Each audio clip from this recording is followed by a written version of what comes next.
Okay, this is Rad Ron's Radical Rides. We got this done last week and I forgot to put a little video out on it. So gonna backtrack here and show you what we've done on the Blazer frame. So this is a 2-wheel drive conversion. This is how you switch over your K5s if you wanna go 2-wheel drive. So I've learned some things on this. With this, I told you last time that last nut on that bolt system shares a common one. The distance, when you put that one in, everything lines up from the center of this point to the center of this. It's all the same. So your front end parts, everything is going to bolt on the same as the 4-wheel drive, 2-wheel drive, the chassis, all going to work the same. So super stoked about that. And we got our cross member. So now basically brake lines, fuel lines in the tank, and this chassis is going to be ready for all of our stuff to start setting on it. But here in the back, if you guys are familiar with the C10s, no matter if it's a leaf spring or coil spring, all have a dog leg in it. They kind of turn and go back.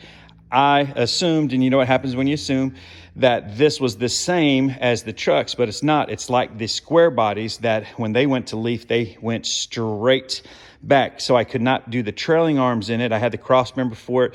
There is a little lip down here that is bent, and that's where, well, it doesn't actually line up where I put everything in the cross member or the trailing arms going back, and it actually didn't even hit the frame because that little jog is what makes that to where you can basically have a 2-wheel drive Blazer. And these Blazers 2-wheel drive, the back frames actually are just like the trucks, unlike the 4-wheel drive. So I left this with all the stock shackles, but what we did is I had to buy a flip kit so that we lowered it down to a 2-wheel drive to make it look like it is. And then the axles, I had to buy a 5-lug axle, but not the 7172, which I do have one of those. We have to slide in the square body 5-lug because it's the same distance as a 6. So I know these are a lot of numbers, a lot of things, but if you want to convert your K5 to a 2-wheel drive, the front is just any K member up to a